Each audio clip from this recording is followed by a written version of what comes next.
Hello friend, मैं are के एक बार फिर से आपका इस हमारे यूट्यूब चैनल बीएससी बायो वाला में स्वागत है। दोस्तों, पिछले लेक्चर में मैंने 17वीं फैमिली कंप्लीट कर दी थी जिसका नाम था एरिएसी। आज इस लेक्चर में हम 18वीं फैमिली यानी कि लिलिएसी फैमिली के बारे में स्टडी करेंगे, जानेंगे, पढ़ेंगे और इसके बारे में देखेंगे। दोस्तों, इसमें हम कुछ पार्ट को प्रैक्टिकली आपको दिखाएंगे, जैसे रूट को दिखाएंगे, ठीक, बल्ब को दिखाएंगे इसके, यानी कि जो हो सकेगा उस सबके पार्ट को हम प्रैक्टिकली आपको परपज से यानी कि दिखाएंगे जो आपको अभी आगे आने वाला है। दोस्तों, तो इस जो फैमिली है लिलिएसी, इसको हम लिली फैमिली भी कहते हैं। लिलिएसी क्यों पड़ा? क्योंकि इसमें एक प्लांट आता है लिली का, जिसके नाम पे इस फैमिली का नाम पड़ा लिलिएसी। और इस फैमिली को हम लिलिएसी फैमिली यानी कि लिलिएसी को लिली फैमिली के नाम से भी जानते हैं। जैसा कि हर लेक्चर में हमने आपको बताया था कि फैमिली में बहुत सारे प्लांट आते हैं, लेकिन हम लोग केवल एक ही प्लांट का स्टडी करेंगे। तो दोस्तों, हम इस लेक्चर में प्लांट एलियम सेपा, जिसको हम लोग ओनियन या प्याज, गांव में प्याज का नाम देते हैं, यानी कि ओनियन के बारे में पढ़ेंगे, जिसका बॉटनिकल नेम होता है एलियम सेपा, जिसको हमारे यानी कि इंग्लिश वर्ड में ओनियन या फिर गांव में प्याज का नाम देते हैं। कहीं कहीं पे इसको कांदा भी कहा जाता है। तो वो रही फिलहाल बातें। आगे बढ़ते हम इसके सिस्टमेटिक पोजीशन को देखते हैं कि इसकी सिस्टमेटिक पोजीशन क्या है, यानी कि एसपी। तो ये डाई यानी कि मोनोकाटिलिडन का क्लास है, यानी कि कौन सी क्लास का ये प्लांट है? तो मोनोकाटिलिडन। कौन सी सीरीज का है?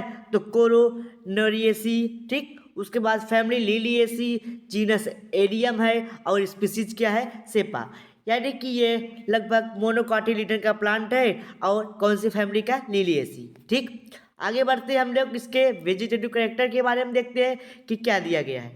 तो वेजिटेटिव कैरेक्टर में है, पहली पॉइंट आती है हैबिट। क्या आती है? हैबिट।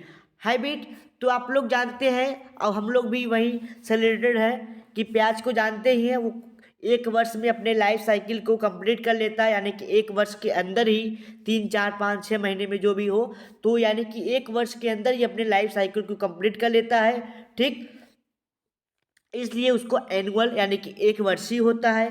कल्टीवेटेड आप लोग जानते ही हैं कि जो प्याज होती है उसको खेत में बोया जाता है, वो अपने से उगता नहीं, तो इसलिए इसको क्या बोलते हैं? कल्टीवेटेड हर्ब, ठीक। कल्टीवेटेड हर्ब हो गया। आगे पॉइंट करते हैं रूट की। तो रूट कैसी होती है? तो एडवेंटिटियस फाइब्रस रूट होती है, ठीक। अभी आपको हम दिखा देते हैं कि एडवेंटिटियस फाइब्रस रूट कैसी होती है। तो आइए चलते हैं अपने हम एक कुछ ग्राफ पे और देखते हैं कि रूट क्या सच में एडवेंटिटियस फाइब्रस रूट है कि नहीं।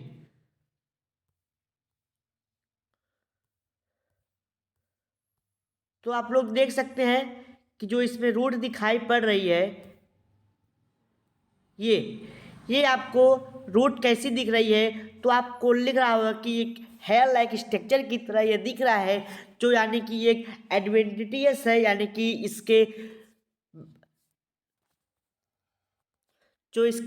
नोडल से निकला हुआ है, ठीक। यानी कि रिड्यूस्ड स्टेम क्या है? रूट हो गया। ये ट्यूनिकेटेड, ये बल्ब है पूरा इसका, यहाँ पे यहीं से लीफ लगी होती है और ऊपर क्या होता है? इन्फ्लोरेंस होता है और इसके टिप पे फ्लावर लगे हुए होते हैं। आइए अपने टॉपिक पे चलते हैं हम लोग। रूट के बाद स्टेम की बात करते हैं। स्टेम कैसी होगी? तो हमने देखा था स्टेम यानी कि स्टेम अंडरग्राउंड होती है और ट्यूनिकेटेड बल्ब होती है, ठीक। यानी कि अंडरग्राउंड का मतलब क्या हुआ कि जो इसकी रूट होती है, सॉरी स्टेम होती है, वो ग्राउंड यानी कि जमीन से निकली हुई होती है, ठीक। अभी हमने देखा था कि जो प्याज था वो कुछ ऐसे ऐसे था और यहाँ से जमीन से ही वो क्या हुआ था? स्टेम उसकी निकली हुई थी। राइज कहाँ से हुई थी? स्टेम से, ठीक।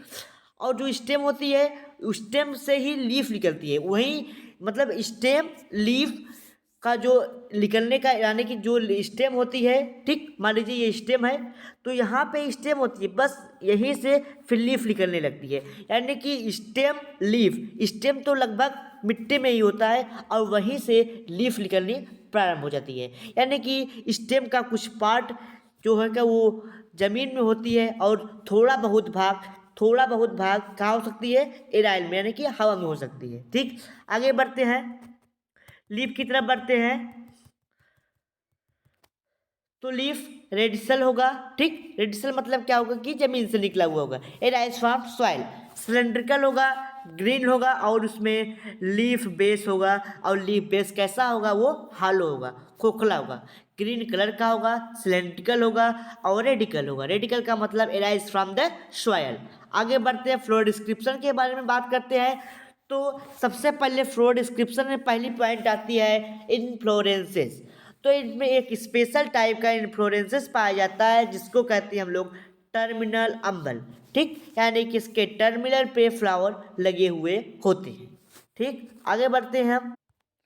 जी, टर्मिनल अम्बल इसमें पाया जाता है इन्फ्लोरेंसेस में। आइए, इसी प्रकार का इन्फ्लोरेंसेस यानी कि अम्बेल किसमें पाया जाता है, तो आप बोलेंगे कि धनिया में। धनिया में भी इसी प्रकार का इन्फ्लोरेंसेस अम्बेल यानी कि पाया जाता है। ठीक, फ्लावर की स्टार्ट करने से पहले हम लोग एक बार टर्मिनल अम्बेल यानी कि इन्फ्लोरेंसेस के बारे में, यानी कि इसके प्लांट के बारे में, यानी कि प्याज के बारे में जान लेते हैं। आइए, प्याज का हम लोग कुछ डायग्राम देखते हैं।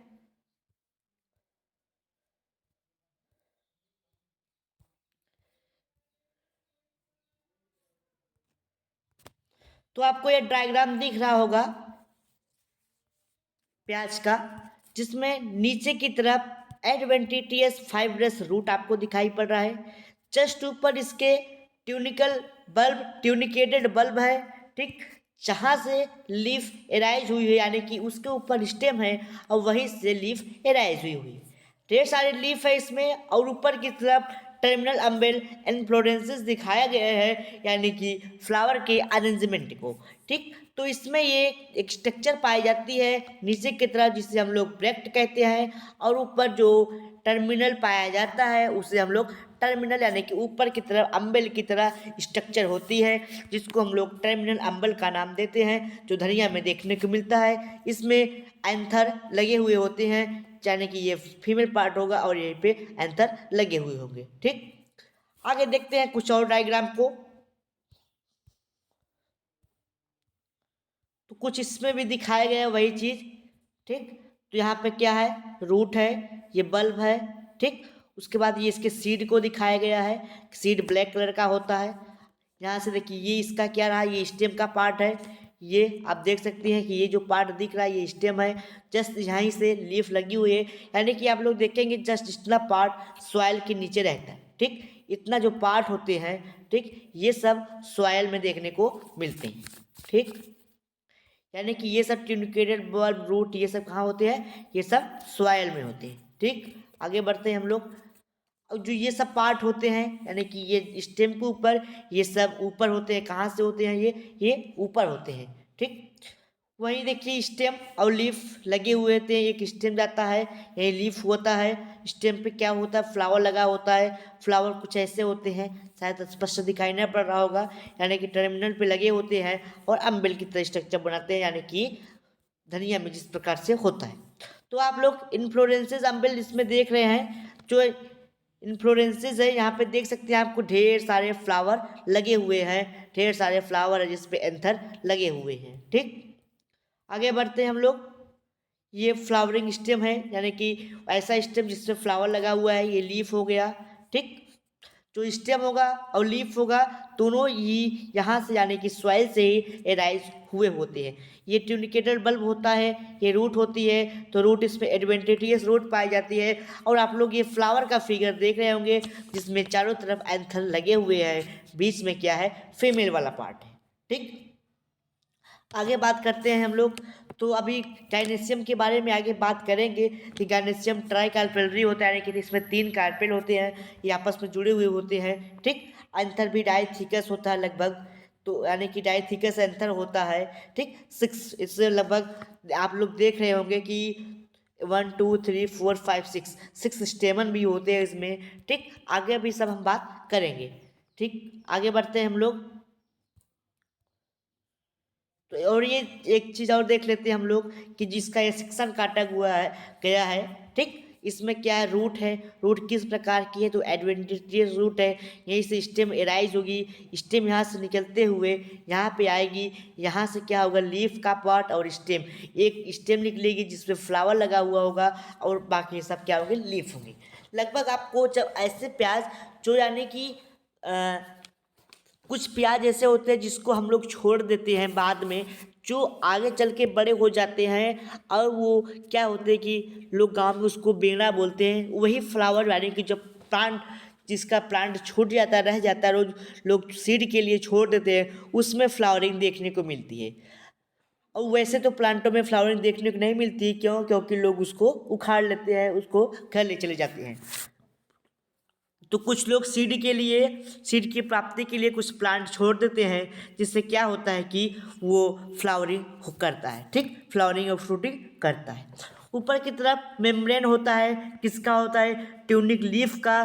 फिर ब्लेसिक्स फ्लेसी स्केल होते हैं, यानी कि बहुत सारे लीफ बेस लगे हुए होते हैं, ढेर सारे लीफ होते हैं। आप लोग देखते ही होंगे कि उसमें जो प्याज होती है उसमें केवल छिलके ही दिखाई पड़ते हैं, इसीलिए उसको बोलते हैं कि इसमें क्या है, ये फ्लेसी स्केली लीफ बेस है, यानी कि ढेर सारे इसमें छिटके हुए होते हैं। ठीक, लेटरल ब्लड बड होता है, यानी कि इसके लेटर में कुछ बड पाए जाते हैं। ठीक, ऊपर एपेक्स पे क्या होता है, एपेक्स पे पल्ब नोज होते हैं।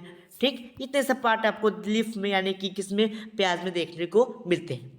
आइए हम लोग फ्लावर की तरफ बढ़ते हैं और देखते हैं कि फ्लावर में क्या अरेंजमेंट है, फ्लावर किस प्रकार से है। ठीक,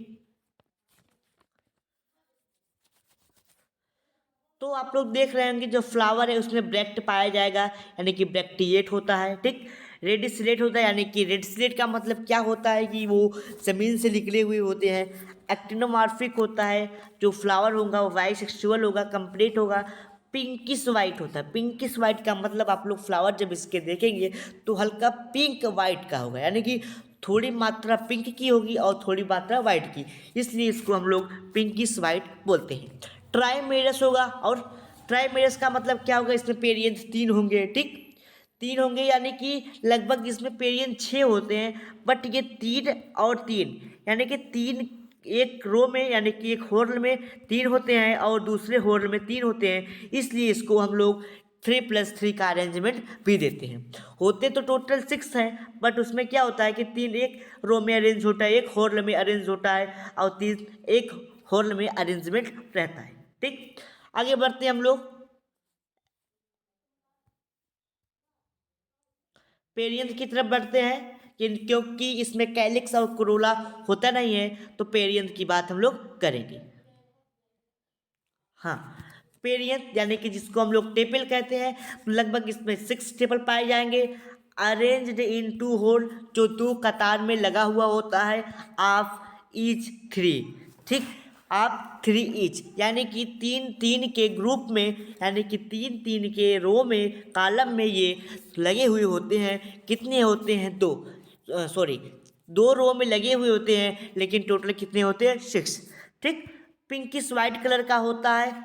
चाइगो यानी कि कैमोफिलस होता है, यानी कि जो इसके टिपल्स होते हैं वो आपस में जुड़े हुए होते हैं, और इम्ब्रिकेट एस्टिवेशन होता है। ठीक, आगे बढ़ते हैं हम लोग एंड्रोसियम की तरफ। इसमें एंड्रोसियम में स्टेमन 6 होते हैं, हमने दिखाया भी था अभी 6 स्टेमन को। अरेंज इन 2 होल, ये भी 2 होल में अरेंज होता है, 2 कतार में लगे हुए होते हैं। ठीक, आप 3 प्लस ऑफ 3 ईच, यानी कि 3 और 3 के रो में ये भी लगे हुए होते हैं। अभी हम लोग डायग्राम से इसके बारे में देखेंगे कि क्या ये 3+3 के होल में लगे हुए हैं, तो आपको पता चल जाएगा। ठीक, आगे बढ़ते हैं। पॉलीएंड्रस होता है। ठीक, जो एंथर होते हैं वो कोरोला से, यानी कि टेपल, सॉरी कोरोला से नहीं, टेपल से जुड़े हुए होते हैं। एपीफिलस होता है। ठीक, यानी कि एपीफिलस का मतलब ये होगा कि जो इसके स्टेमन होते हैं वो स्टेमन पेरियन से जुड़ा होगा। आप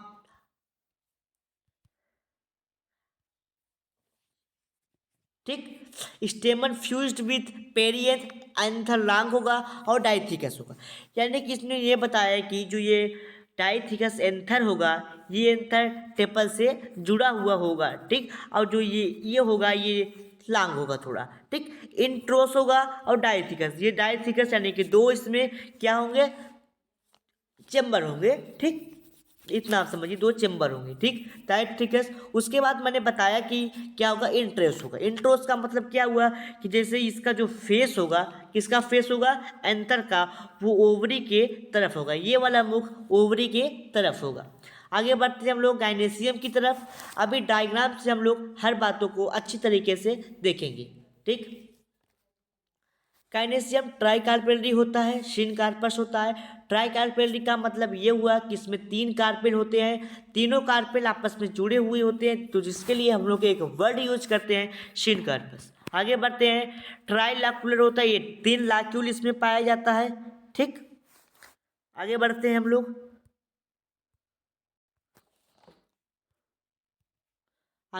लोग, टू ओव्यूल इन ईच लाक्यूल, यानी कि तीन लाक्यूल हो गए, प्रत्येक लाक्यूल में दो दो ओव्यूल लगे होंगे।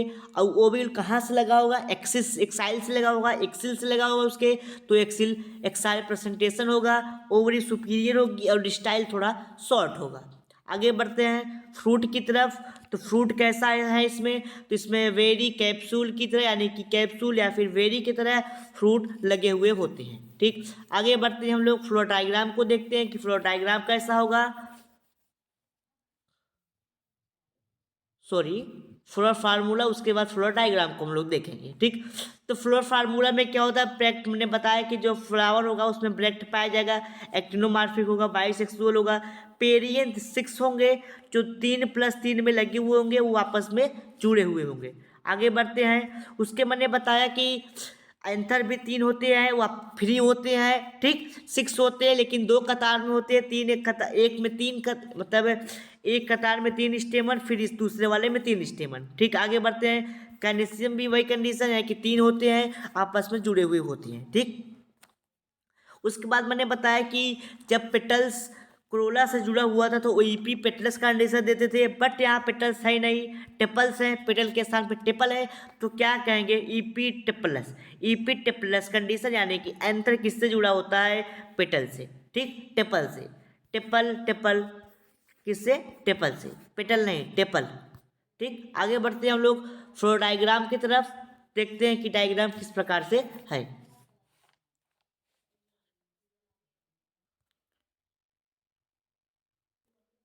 तो आइए डायग्राम की बात करते हैं हम लोग। तो ये रहा डायग्राम इसका, एलियम सेपा का। तो देख सकते हैं, सबसे पहले हम लोग गायनेशियम से स्टार्ट करेंगे। तो मैंने बताया कि जो गायनेशियम होता है यानी कि फीमेल पार्ट, इसमें 3 कार्पेल होते हैं, जैसा कि आप लोग दिखाई पड़ रहा होगा कि एक कार्पेल ये रहा, दूसरा ये, तीसरा ये, यानी कि 3 कार्पेल हो गए इसमें, ठीक। उसके बाद मैंने बताया कि ये तीनों कार्पेल आपस में जुड़े हुए दिखाई पड़ रहे हैं, देख सकते हैं आप लोग, ये तीनों आपस में क्या है, जुड़े हुए हैं, ठीक। उसके बाद मैंने ये बताया कि जो तीनों कार्पेल होते हैं वो तीनों कार्पेल जुड़े हुए तो होते हैं, ठीक, यहाँ तक मैंने बताया। फिर उसके बाद मैंने बताया कि 3 लाक्यूल होते हैं, तो आपको दिखाई पड़ रहा होगा 3 लाक्यूल, 1 2 3, तो ये तीनों लाक्यूल हैं। इस तीनों लाक्यूल में आप लोग को मैंने बताया फिर कि इसमें एक्साइल प्रेजेंटेशन होगा, तो आप देख सकते हैं कि इसकी ये एक्सिल हो गई, यहीं से तीनों कार्पेल यानी कि 3 क्या ओव्यूल, यानी कि प्रत्येक लाक्यूल में 2 ओव्यूल लगे हुए हैं, जिसको मैंने बताया कि ईच ओव्यूल कंटेन, यानी कि ईच लाक्यूल कंटेन 2 ओव्यूल, यानी कि प्रत्येक लाक्यूल में 2 ओव्यूल होगा, जो दिख रहा है, ठीक। 1 2 1 2 1 2, यानी कि प्रत्येक लाक्यूल में 2 ठो क्या है, 2 ठो ओव्यूल है, ठीक। आगे बढ़ते हैं हम लोग एंथर की तरफ बढ़ते हैं। एंथर कैसा होगा, तो मैंने बताया था कि एंथर डाइथिकस होगा, 6 यानी कि 6 टू एंथर होंगे, डाइथिकस होगा, ठीक। इतनी बातों तो क्लियर हो गई कि ये कितने हैं, 1 2 3 4 5 6,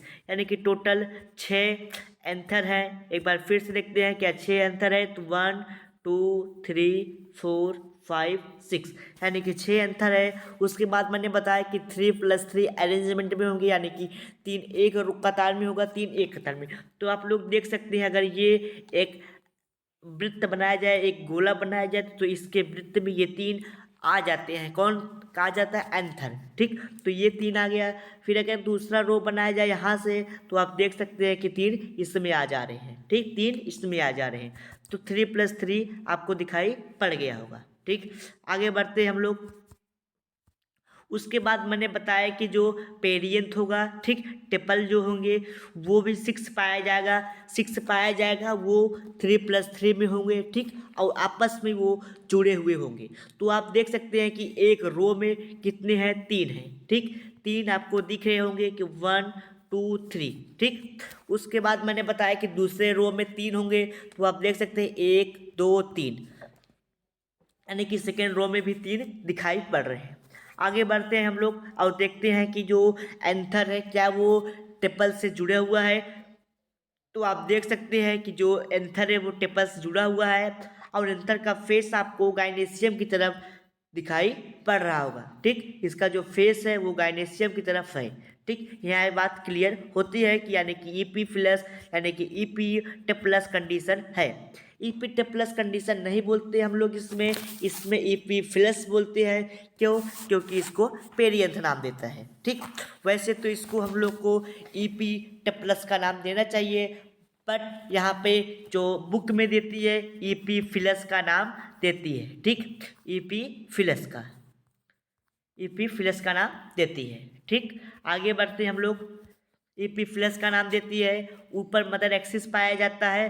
ठीक, उसके बाद मैंने बताया था कि जो ये पेटल्स होते हैं वे आपस में जुड़े हुए होते हैं, जिसको हम लोग गैमो पेटलस यानी कि या फिर गैमोफिलस बोलते हैं। ठीक, गैमोफिलस बोलते हैं। तो आप लोग देख सकते हैं ये वाला इससे जुड़ा हुआ है।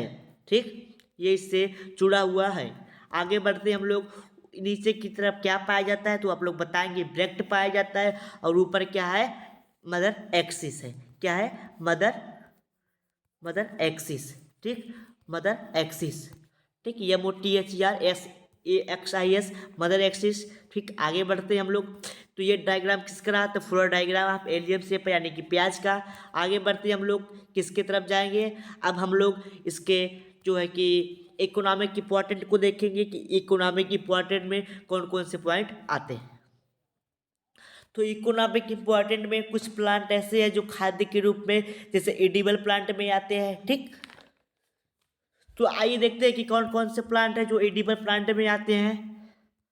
तो पहला है एडिबल प्लांट में आप लोग लिखेंगे पहला एलियम सेपा यानी कि ओनियन प्याज। दूसरा आता है एलियम एस्टिवम, जिसको हम लोग गार्लिक या फिर लहसुन का नाम देते हैं। आगे बढ़ते हैं कि मेडिसिनल प्लांट में कौन कौन से प्लांट आते हैं। तो एक प्लांट इसमें इसमें लगभग 2-3 प्लांट दिखाया गया है। तो बहुत सारे प्लांट होते हैं, बस हम कुछ ही प्लांट के बारे में जानते हैं। मेडिसिनल प्लांट जैसे कि एलोवेरा, ठीक, जिसको हम लोग हिकवार बोलते हैं। ठीक, जिकवार बोलते हैं। उसके बाद है कैल्शियम टूटेनम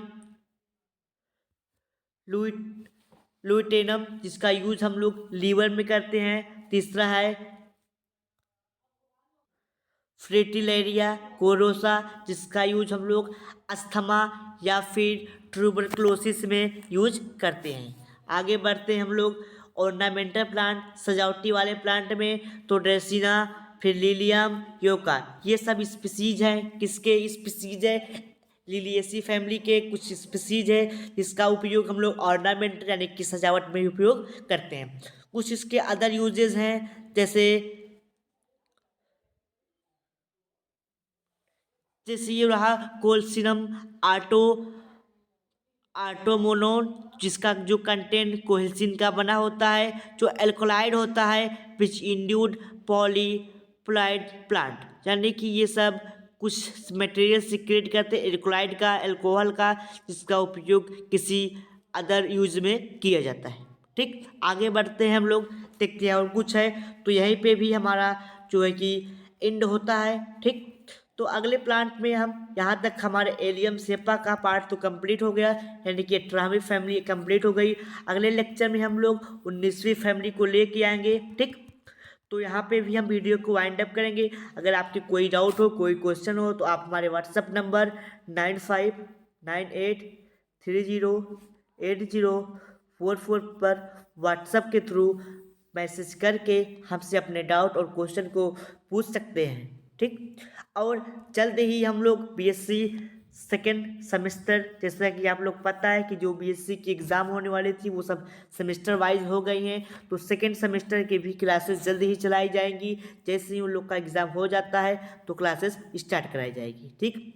और एक बात बता दें, आप लोग का जो बीएससी का एग्ज़ाम होने वाला है वो लगभग हमको लगता है कि लास्ट फरवरी में लास्ट जनवरी यानी कि स्टार्टिंग फरवरी में हो सकता है, या फिर हो सकता है कि ऐसा डेट जनवरी से आ जाए और एग्ज़ाम फरवरी में स्टार्ट हो, ठीक।